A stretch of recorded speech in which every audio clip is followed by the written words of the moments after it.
Bonjour à tous, on se retrouve pour la suite de ce cours numéro 5, enfin de ce chapitre 5 à destination des classes de 5e, qu'on avait intitulé Mon corps à l'effort. On l'avait vu ensemble, les activités 1 et 2 dans les deux vidéos précédentes.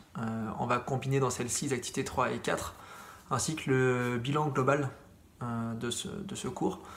Sachant que après les vacances là, qui s'amorcent, je vous proposerai une petite évaluation pour qu'on puisse voir ensemble si les notions qu'on a abordées dans ce cours sur le corps à l'effort ont été comprises. Voilà. Je ne vais pas vous faire perdre plus de temps, on va attaquer directement avec un petit rappel de l'activité 2. On avait vu que, comme tous les organes du corps, le muscle effectue des échanges. Il s'approvisionne en dioxygène et en nutriments et se débarrasse du dioxyde de carbone. Il réalise donc des échanges avec son milieu. On l'avait testé avec l'autre chose, notamment le fait que le muscle rejetait du dioxyde de carbone dans son fonctionnement classique, et avec une expérience avec la mesure d'oxygène dans un milieu fermé, qu'on avait constaté que le muscle prélevait également du dioxygène pour son fonctionnement et du glucose. La question qu'on se pose maintenant, c'est avec quoi ce muscle réalise en fait ces échanges. Qu'est-ce qui se passe, comment ça fonctionne du point de vue de l'anatomie, comment ces substances-là arrivent en fait dans le muscle. Donc on va d'abord se faire un petit peu d'anatomie. Donc il y a toute une série de photos qui vont arriver. Donc normalement c'est des choses qu'on aurait pu observer éventuellement au cours d'un TP par exemple. On aurait pu disséquer un peu du lapin, ça aurait pu être un peu sympa, du lapin ou autre chose, pour n'importe quoi qui a du muscle, pour voir un peu comment ça fonctionne. Mais bon, comme chacun est chez soi, évidemment on est un peu coincé. Donc la première photo que je vous propose, c'est simplement le muscle d'une patte de lapin, dont on a enlevé la peau. C'est pas très ragoûtant, donc j'espère que vous n'êtes pas en train de regarder ça pendant que vous mangez, sauf si vous mangez du lapin, on est raccord. Et qu'est-ce qu'on observe? On observe donc le muscle qui apparaît, on va dire, en beige rosé, et dessus qui court en rouge plutôt foncé, des vaisseaux sanguins, en tout cas un en question là qui vient, on voit, qui arrive et qui longe le muscle, et qui vient, entre guillemets, se fixer dessus. Donc ça c'est une patte de lapin, tout bêtement. Donc on voit bien ces vaisseaux sanguins qui, a priori, longent le muscle, comme on s'en doute, et qui devraient potentiellement transporter donc du sang et d'autres petites choses. On va donc aller voir un petit peu plus près à quoi ressemble cet endroit, on va dire, où le vaisseau sanguin se raccroche au muscle. Donc on zoome, entre guillemets, dessus. Et on voit donc toujours en rouge foncé, ce vaisseau sanguin qui s'appuie sur le muscle. Donc le muscle est toujours un espèce de rose beige, plus clair. Et qu'est-ce qu'on observe? C'est que le vaisseau sanguin se ramifie en fait en petites... il se divise, et se divise, et se divise, et se divise pour devenir de plus en plus petit, pour donner ce qu'on appelle des capillaires sanguins. Donc des capillaires sanguins, c'est la division ultime, on va dire, d'un vaisseau sanguin. Donc ce sont des vaisseaux très très petits, très très fins, et au travers desquels, on va le voir un peu plus tard, des substances peuvent passer entre le sang et les cellules qui sont alimentées par le sang. On zoome encore un petit peu avec une jolie vue, c'est du microscope électronique à balayage, pardon, j'avais perdu le terme. Donc là on a une belle vue en 3D en fait, de la structure du muscle qui est entourée par le capillaire sanguin, donc qui apparaît là en orange très clair, qui vient donc s'enrouler autour du muscle et se coller à lui de façon assez proche. On zoome encore une dernière fois. Hop, donc là on arrive vraiment au niveau de l'observation microscopique sur lamelle. On a de la fibre musculaire, donc en rose strié, donc c'est très longues cellules musculaires qui sont vraiment accrochées les unes aux autres. Et entre elles, en blanc, qui n'ont pas coloré, ce sont des vaisseaux sanguins dans lesquels circulent des globules rouges. Donc les globules rouges, et par extension le sang dans ces capillaires sanguins, qui viennent vraiment directement au contact de la cellule. Voilà, donc ce sont 3 à 4 observations qu'on aurait pu faire en cours par exemple, d'où je vous aurais demandé qu'est-ce que vous pouviez observer. Donc dans le premier document, qu'est-ce qu'on observe? Les vaisseaux sanguins irriguent les muscles, ils se divisent en capillaires très fins qui entourent les fibres musculaires, c'est les documents 2 et 3, et dans les capillaires, les globules rouges circulent au cœur des muscles au contact des cellules musculaires, c'est le 4e document. L'hypothèse qu'on peut faire, c'est que le sang apporte au muscle tout ce dont il a besoin. On a vu que le muscle consomme du dioxygène et du glucose et qu'il rejette du dioxyde de carbone. On peut donc mesurer ces quantités dans le sang, donc ça demande évidemment un petit peu de préparation pour une expérience, mais donc on peut mesurer à l'entrée et à la sortie du muscle, au niveau d'un capillaire, on peut analyser le sang, on va dire, pour pouvoir mesurer dedans donc, la quantité de dioxyde de carbone, de dioxygène et de glucose. De cette façon-là, en fonction des prélèvements qu'on va faire, on devrait pouvoir normalement prouver ou prouver le contraire, prouver notre hypothèse de départ qui est que le sang apporte l'O2 et le glucose et permet également le rejet du dioxyde de carbone. Donc vous avez une expérience virtuelle là, qui est disponible, il y a le lien qui est disponible pour éventuellement voir ce qui se passe en vrai. En fait, le dispositif c'est assez simple, hein, on mesure donc les quantités donc, de dioxygène, dioxyde de carbone et glucose dans le sang à l'entrée et à la sortie du muscle. Et on le fait pour différentes intensités, c'est-à-dire qu'à chaque intensité, l'activité musculaire va être plus importante. Ce qui nous permet aussi de vérifier si l'hypothèse qu'on avait mis dans les cours d'avant, c'est-à-dire que la consommation de ce dioxygène et de ce dioxygène, de ce glucose et les rejets d'oxyde de carbone sont plus importants quand le muscle fait plus d'efforts. Donc là, vous pouvez regarder aux 4 intensités. Bon, je ne peux pas tout afficher à la fois, mais vous avez le document chez vous. Aux 4 intensités, on a toujours la même quantité de sang entrant, la même quantité de dioxygène, dioxyde de carbone et glucose dans le sang entrant. Donc 20 ml pour 100 ml de dioxygène, 49 ml pour 100 ml de dioxyde de carbone et 90 mg pour 100 ml de glucose. Ça, c'est toujours la même composition de sang à l'entrée.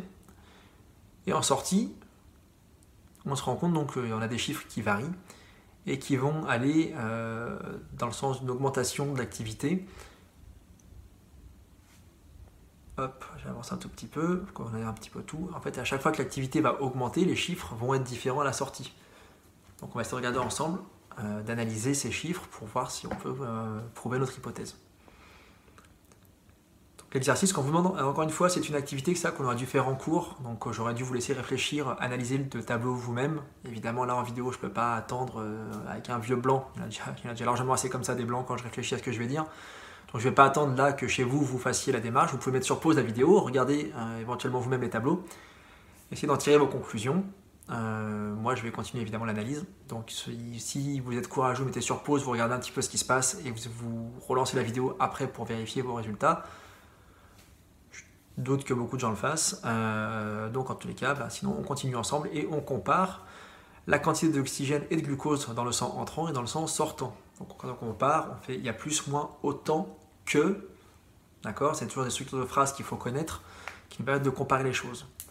De façon générale, on va vérifier quoi? Qu'il y a plus de dioxygène et de glucose dans le sang entrant que dans le sang sortant. Et qu'il y a moins de... Enfin, on peut faire l'inverse, je veux dire, il y a moins de dioxygène et de glucose dans le sang sortant que dans le sang entrant. D'accord? On peut vérifier ici. Quantité d'oxygène dans le sang entrant pour l'intensité 1, 20. En sortant 15. Donc effectivement, il y a plus de dioxygène qui entre que de dioxygène qui sort du muscle. Glucose, 90 à l'entrée, 85 à la sortie. Il y a plus de glucose dans le sang entrant que dans le sang sortant. Donc encore une fois, il y a eu quelque part une consommation de ce glucose dans le muscle. Et on retrouve ça à chaque fois. Si on reste sur le glucose, toujours 90 à l'entrée. Intensité 2, il n'y en a que 82 à la sortie. Intensité 3, 80 à la sortie. Intensité 4, 78 à la sortie. Donc ça, c'est aussi important. Plus l'intensité va augmenter, moins il va y avoir de glucose et d'oxygène à la sortie, et plus il va y avoir de dioxyde de carbone. Donc ça, c'est un point qu'on va voir juste après. Voilà. Comparons la quantité de dioxyde de carbone du sang entrant et du sang sortant. Il y a moins de dioxyde de carbone dans le sang entrant que dans le sang sortant. C'est pas facile à dire. Ou, à l'inverse, il y a plus de dioxyde de carbone dans le sang sortant que dans le sang entrant. Donc, ce qu'on a vu juste avant, comment varient les besoins lorsque l'intensité de l'effort augmente. On a vu que plus l'effort augmente, plus le muscle consomme du dioxygène et du glucose, et plus il rejette du dioxyde de carbone.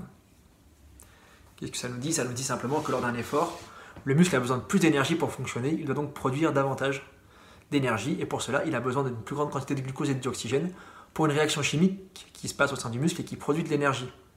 Alors, cette réaction chimique, on va la schématiser très lourdement par la suite. Je ne vous donnerai pas le détail parce que si on entre dans le détail des réactions qui produisent l'énergie du corps humain, ça devient très complexe et c'est des choses qu'on aborde beaucoup plus tard. Donc on se contentera d'un schéma récapitulatif. Notez que ça va dans le sens de ce qu'on a vu dans le tout premier exercice, dans la toute première activité, quand on avait constaté que plus on faisait des efforts physiques, plus le corps respirait fort et plus on mobilisait de nutriments. Donc, c'est-à-dire effectivement, si vous faites plus d'efforts, vous fatiguez, vous mobilisez vos muscles, vous inspirez plus fort, donc vous aspirez plus de dioxygène, vous expirez plus fort, donc vous rejetez plus de dioxyde de carbone, et ça rejoint en fin de compte cette consommation qu'on retrouve au niveau cellulaire chez les muscles dans le cas de l'effort.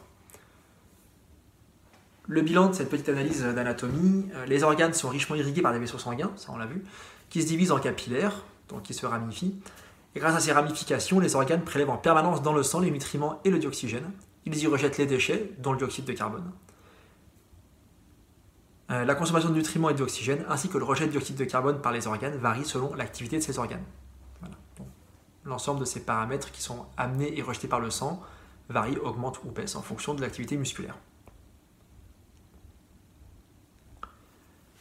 Ces éléments d'anatomie pris, on passe à l'activité 4, qui propose également quelques documents qui vont nous permettre d'aborder un tout petit peu comment est-ce que les muscles produisent cette énergie. Donc, comme je vous l'ai dit, ça va être très schématique, on ne va pas entrer dans le détail en profondeur. Mais la question, c'est qu'est-ce que font nos muscles du dioxygène et du glucose qu'ils prélèvent dans le sang. Donc on sait qu'ils en prélèvent, on sait qu'il y a du dioxyde de carbone qui sort, on sait qu'à un niveau ou à un autre, ça sert le fonctionnement du muscle. Mais on n'a pas vraiment beaucoup de détails là-dessus. Le premier document s'appuie donc sur cette citation célèbre d'Antoine Laurent de Lavoisier. Rien ne se perd, rien ne se crée, tout se transforme. Ça marche en chimie, hein. C'est-à-dire qu'en résumé, en chimie, il n'y a pas de matière, pas de molécules qui vont disparaître, elles sont juste transformées en autre chose en général. Soit dans d'autres molécules, soit en énergie, soit un peu des deux. En tout cas, il y a des réactions qui se passent et qui fait qu'en tout cas, on n'a pas plus de matière à la fin qu'au début, on ajoute d'autres types de matière. Donc vous avez une belle photo de Lavoisier, voilà.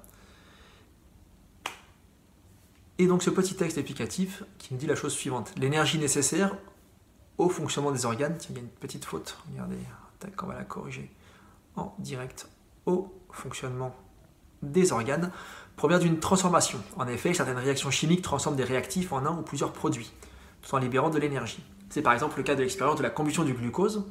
Glucose, on en a déjà parlé. Le glucose contient de l'énergie, s'il est chauffé, il brûle. Il se produit alors une réaction chimique entre le glucose et le dioxygène de l'air. Ça devrait vous rappeler quelque chose aussi. Le glucose libère alors son énergie. Au cours de cette réaction, du dioxyde de carbone est également libéré. Donc là, il y a quand même des choses qui ont dû vous faire tilt. En gros, si on brûle du glucose, si on brûle du sucre, il consomme le dioxygène, libère de l'énergie et du dioxyde de carbone. Donc si on se fie à ce texte, que deviennent le dioxygène et les nutriments une fois qu'ils sont dans les organes? Le dioxygène et les nutriments vont réagir ensemble au sein des organes pour former de l'énergie et du dioxyde de carbone. Voilà. Cette énergie, on va voir un petit peu comment de quoi elle se compose grâce au doc suivant, ce qu'on appelle une thermographie. Donc c'est une photo thermique d'un corps à l'effort. Donc apparaissent en rouge les zones qui sont plus chaudes, en bleu, enfin progressivement rouge, orange, jaune, vert, bleu, bleu foncé, les zones plus froides. Là, on est sur un exercice qui s'appelle du développé couché, donc qui mobilise particulièrement les bras, les pectoraux. Et en général, quand on force, on se contracte, donc la tête chauffe aussi. Et donc, qu'est-ce qu'on constate lorsque les muscles fonctionnent? Donc, la zone qui est rouge, c'est que les muscles génèrent de la chaleur. D'accord? Lorsque les muscles fonctionnent, ils libèrent de la chaleur. Donc ça revient aussi à l'expérience qu'on a dit juste avant. Le glucose libère de l'énergie quand il réagit avec le dioxygène. Le document 3, donc un petit diagramme dont on n'a pas le détail, mais qui nous donne la répartition de l'énergie qui est créée au niveau du muscle par cette fameuse réaction, donc glucose-dioxygène. On a une partie de cette énergie qui est utilisée pour le fonctionnement du muscle, 35%, ce qui n'est pas forcément un rendu très efficace, puisque en fin de compte, on a 65% de cette énergie qui est libérée sous forme de chaleur. Ce qui explique pourquoi on chauffe et on a chaud quand on fait du sport. Donc comment répartir l'énergie produite au niveau du muscle? L'énergie fabriquée est utilisée pour son fonctionnement à 35% ou libérée sous forme de chaleur à 65%. Hop là, ça, ce schéma-là, on va le retrouver. Ouais, hop là. Zouf, que je me mette d'accord avec mon cours. On va donc pouvoir se faire un petit schéma de la réaction chimique qui est produite dans le muscle en activité. Donc un schéma ne demande pas de qualité en dessin, hein, c'est quelque chose de fonctionnel. Ne confondez pas un dessin d'observation et un schéma, c'est pas la même chose. Donc on va figurer ici notre muscle, un vaisseau sanguin qui passe au travers, donc un capillaire sanguin, soyons précis. Le capillaire sanguin amène du glucose et du dioxygène qui sont relâchés dans le muscle. La petite flèche noire indique qu'il se passe une réaction qui nous donne au bout du compte du dioxyde de carbone qui retourne dans le vaisseau sanguin et de l'énergie qui est libérée. Voilà, c'est ça que vous montre ce schéma fonctionnel de la réaction chimique produite dans le muscle en activité. Donc, comme vous voyez, il n'y a pas de détails sur la réaction en elle-même, au sens chimique du terme, puisque ce n'est pas ce qui nous concerne aujourd'hui. L'important est de savoir que via cette réaction, en tout cas, c'est bien dans le muscle que la réaction se produit, qu'on consomme le glucose et le dioxygène, et qu'il en ressort du dioxyde de carbone, et surtout cette énergie qui permet le fonctionnement du muscle, notamment. Voilà. Ceci étant fait, je vais vous proposer donc le bilan total du chapitre 5. Donc mon corps à l'effort, on revoit l'ensemble des notions qu'on a vues, que j'ai réabordées brièvement là dans ce petit cours. Pendant un effort, le corps mobilise ses organes, notamment ses muscles. Ça on l'a vu. Les muscles produisent de l'énergie qui est utilisée pour leur fonctionnement ou libérée sous forme de chaleur. Cette énergie est produite par une réaction chimique. Cette réaction consomme du dioxygène et du glucose, produit de l'énergie et rejette du dioxyde de carbone. On pourrait dire d'ailleurs produit de l'énergie et de la chaleur. Les vaisseaux sanguins, ramifiés en capillaires sanguins, apportent le dioxygène et le glucose dans les cellules musculaires et récupèrent le dioxyde de carbone. La respiration permet d'apporter le dioxygène dans le corps et de rejeter le dioxyde de carbone. Hop, il a fait une faute d'orthographe, regarde-moi ça. On corrigera ça tout à l'heure. La nutrition permet d'apporter les nutriments, dont le glucose, nécessaire aux muscles. Voilà. Donc là, c'est vraiment le développement, on va dire, étape par étape. Donc on commence grand. Le corps mobilise ses organes et ses muscles. On descend d'un cran, les muscles produisent de l'énergie qui est utilisée pour leur fonctionnement libéré sous forme de chaleur. On descend d'un cran, l'énergie est produite par une réaction chimique. On descend d'un cran, la réaction chimique consomme du dioxygène et du glucose, produit de l'énergie. Et on explique que les vaisseaux sanguins apportent justement ce dioxygène et ce glucose qui sont nécessaires à cette réaction chimique. Et si on revoit un petit peu les choses en grand, c'est la respiration et la nutrition qui permettent d'apporter donc dans le corps les éléments qui, au niveau cellulaire, vont être disponibles pour le muscle pour faire cette réaction. Voilà. La seule définition que je vous demanderai de connaître le mieux possible, c'est celle des capillaires sanguins, puisqu'on va en parler à la place des vaisseaux, donc faites la différence. Les capillaires sanguins sont de petits vaisseaux sanguins qui permettent au dioxygène et aux nutriments de passer du sang vers les cellules des organes. Ils emmènent également les déchets produits par les cellules. Voilà. Donc le capillaire sanguin, c'est le niveau ultime, on va dire, de la division des vaisseaux sanguins plus importants. Voilà, on est au bout de ce cours donc, sur mon corps à l'effort. Donc je vais me répéter un peu, ce n'est pas des notions qui sont compliquées à comprendre. Faut essayer d'avoir une petite vision de ce qui se passe dans notre corps, comment ça fonctionne. Là dans le cas du corps à l'effort, comment est-ce que, en fin de compte, la nutrition et la respiration qu'on fait au niveau du corps humain en fait, se traduisent au niveau des cellules par cet apport donc, de dioxygène et de glucose aux muscles. Comment grâce à ça les muscles peuvent avoir cette réaction chimique qui produit cette énergie, qui leur permet de fonctionner, donc de se contracter, notamment de faire bouger, tout ça, de faire fonctionner les organes en général. Et comment donc l'énergie se transforme aussi en chaleur, c'est pour ça qu'on a chaud quand on fait un effort, et rejette donc des déchets, donc du dioxyde de carbone, qui lui-même retourne dans le processus de respiration et qu'on va expirer lors de la respiration, encore une fois. Voilà, donc vous voyez bien ces deux niveaux, vraiment ce qui se passe au niveau de votre corps en général, et en fait quand ça se traduit vraiment au niveau cellulaire, puisque finalement la biologie, les SVT, c'est un petit peu ça, c'est comprendre comment l'infiniment petit justifie ce qui se passe au niveau de nos corps à nous, à notre niveau, dont on peut se rendre compte à chaque instant. Il y aura un petit contrôle après cette période de vacances, donc qui reprendra ces notions-là. Donc il y aura une partie cours, donc c'est pour ça qu'il faut connaître un minimum les bilans qui sont vraiment en rouge dans le cours. Et surtout, comme c'est souvent la partie la plus importante de ces cours-là, des expériences à interpréter, donc qui iront dans le sens de ce qu'on a déjà vu. Ce sera peut-être les mêmes expériences, mais présentées un petit peu différemment, ou des expériences très voisines qui arriveront à des résultats similaires, pour que vous puissiez analyser en fait les documents, les tableaux, les photos, ce genre de choses, et que vous en tiriez vos conclusions, puisque c'est quand même ça le principe de base de la méthode scientifique. Voilà. Ce ne sera rien de très compliqué, de toute façon, c'est vraiment histoire de savoir qui a compris, que vous puissiez vous rendre compte si vous avez compris ou pas, parce que quand je fais un cours et que je parle, c'est peut-être plus facile que si je vous fais le cours en cours et qu'on en discute. Donc vous pourriez voir ce que vous avez compris ou pas, vous allez me poser des questions, il y aura une évaluation qui sera indicative, mais ça permettra aussi de voir qui suit les cours et qui participe et qui s'investit un tout petit peu dans ce travail à distance. Voilà. Sur ce, je vous souhaite quand même de bonnes vacances, même si on est tous un peu coincés chez nous. On se retrouve via Pronote et compagnie dans 15 jours. Et en attendant, comme d'hab, Pronote, email, commentaire YouTube, vous n'hésitez pas si vous avez des questions d'ici là à me poser, je suis disponible, je vous réponds. Voilà, sur ce, donc, bonnes vacances et à bientôt.